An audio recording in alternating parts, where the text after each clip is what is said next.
as milícias estabelecidas no estado do Rio de Janeiro. Peço a assinatura de todos que querem, de fato, garantir uma investigação séria a este respeito no Parlamento. Eu preciso avisar que Senhor presidente, só um minuto, uma questão de ordem. O petista falou, mas hoje é um dia triste para ele. Lula acaba de ser condenado a 12 anos de cadeia. Não é questão de ordem. Corrupção. Não é questão de ordem. A lista do com a palavra deputado estadual do seu partido. Com a palavra deputado Paulo Teixeira. Com a palavra deputado Paulo Teixeira. Com a palavra... Por 4 minutos, deputada Gleisi Hoffmann.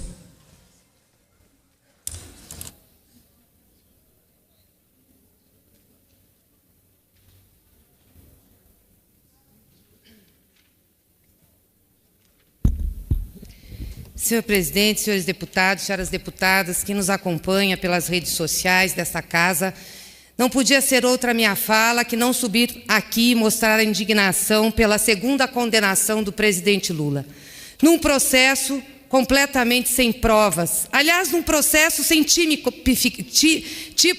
de crime, sem tipificação criminal. Gostaria de saber quais são as provas de corrupção contra o presidente Lula. Quais são as provas de lavagem de dinheiro contra o presidente Lula?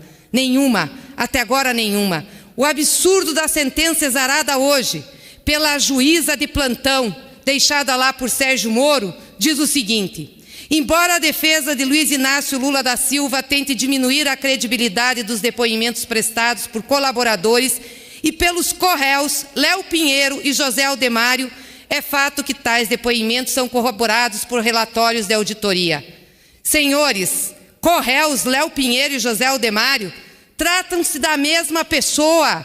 Uma juíza que dá uma sentença citando isso não é porque é incompetente do ponto de vista judicial, é incapaz e atua de má fé. Um processo sem tréguas de perseguição a Lula. E sabe por que perseguiram Lula? Porque condenaram Lula, porque prenderam Lula para impedir que Lula fosse presidente da República. Esse foi o serviço sujo do senhor Sérgio Moro, junto com a sua equipe em Curitiba. Tirar Lula do caminho para que a extrema-direita pudesse chegar. Porque se chegasse por meios lícitos, legais de debate com o povo, não assumiria a presidência da República.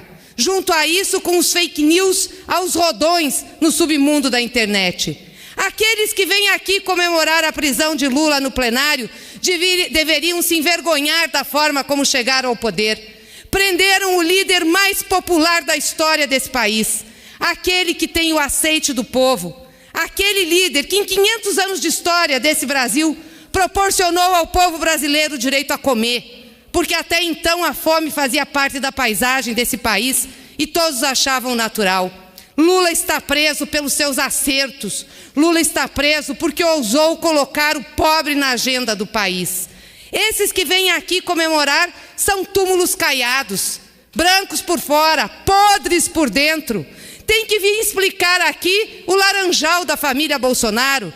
Por que Flávio Bolsonaro não responde às acusações? Que história é essa de ligação com milícias, do assassinato de Marielle? Essa gente tem explicação a dar ao Brasil de desvio de fundo partidário, de utilizar mulheres como laranja nas suas chapas eleitorais. É essa gente que vem falar de moral quando não tem moral. Tem uma vida pregressa que não passaria no crivo popular se o povo conhecesse. Esses que vêm aqui pregar o fim do PT não conhecem a história. Mas Lula e o PT são maiores do que isso, porque construímos lastro popular, não nas redes de internet com os fake news financiados por Stephen Bannon.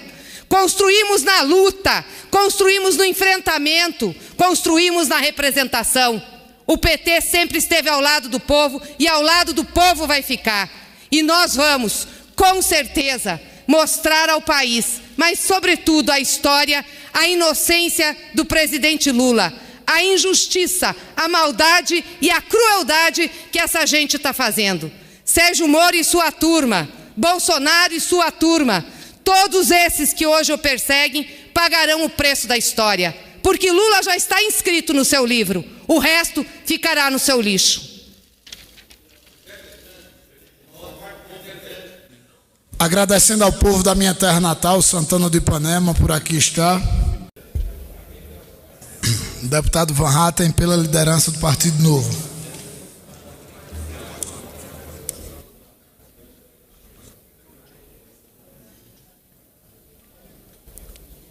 Senhor presidente, caros colegas deputados, venho a essa tribuna repercutir a notícia de instantes atrás de que o ex-presidente da República, Luiz Inácio Lula da Silva, foi condenado mais uma vez, dessa vez a 12 anos e 11 meses de prisão por corrupção e lavagem de dinheiro, em primeira instância em ação da Lava Jato sobre o sítio de Atibaia, e recebo inclusive aqui, por dar a notícia, os aplausos do plenário.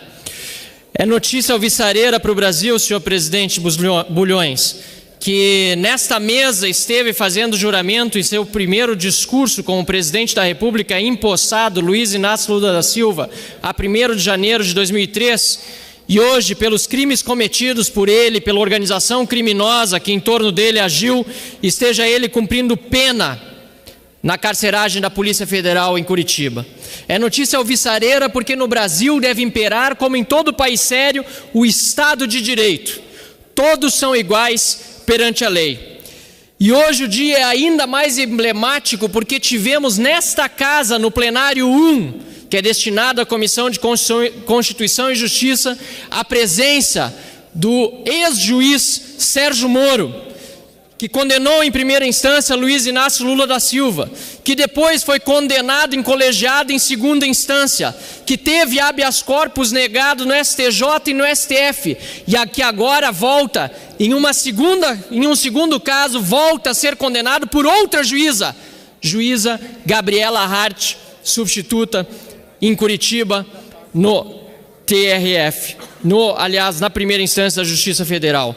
É importante dizermos tudo isso, senhor presidente, porque é revelador do funcionamento de um Estado de Direito, um ministro da Justiça que já não está mais vestindo a toga, que condenou Luiz Inácio Lula da Silva, mas hoje mais nada tem a ver com o caso e aqui no parlamento esteve para tratar de outros assuntos, demonstra que este caso, há isenção no julgamento e não há essa perseguição que alguns estão querendo erroneamente, equivocadamente, e diria mais, senhor presidente, de uma forma mal intencionada, aqueles que estão tentando denegrir a justiça nesse momento têm espalhado ser uma perseguição contra o Lula. Não, é uma perseguição contra o bom senso, é uma perseguição contra o próprio Estado de Direito. Não podemos tolerar isso aqui nesta casa, que faz as leis e que exige que elas sejam cumpridas, como agora estão sendo cumpridas, de forma exemplar, ao mais uma vez condenar por meio das mãos e da caneta da juíza Gabriela Hart, Luiz Inácio Lula da Silva, 12 anos e 11 meses de prisão por seus crimes de corrupção passiva e lavagem de dinheiro. É uma notícia alvissareira e por isso mesmo, senhor presidente, quero, junto com os demais deputados federais que aqui estão para respeitar o Estado de Direito, congratular a justiça brasileira por essa decisão que há de ser confirmada também em segunda instância. Muito obrigado, senhor presidente. Deputado Cristino Áureo. Em seguida, deputado... Senhor presidente. Deputado Cristino Áureo. Em seguida, deputado Felipe Barros. Deputado Felipe Barros. Senhor presidente, boa tarde, muito obrigado. Boa tarde, senhores, senhoras deputados.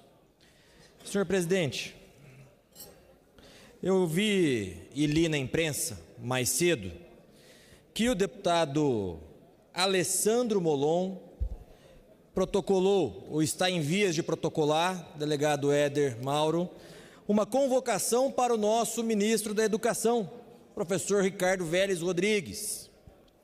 Se isso for aprovado nessa casa, senhores deputados, senhoras deputadas, todos nós seremos vítimas e usados no projeto de autopromoção pessoal do deputado Alessandro Molon.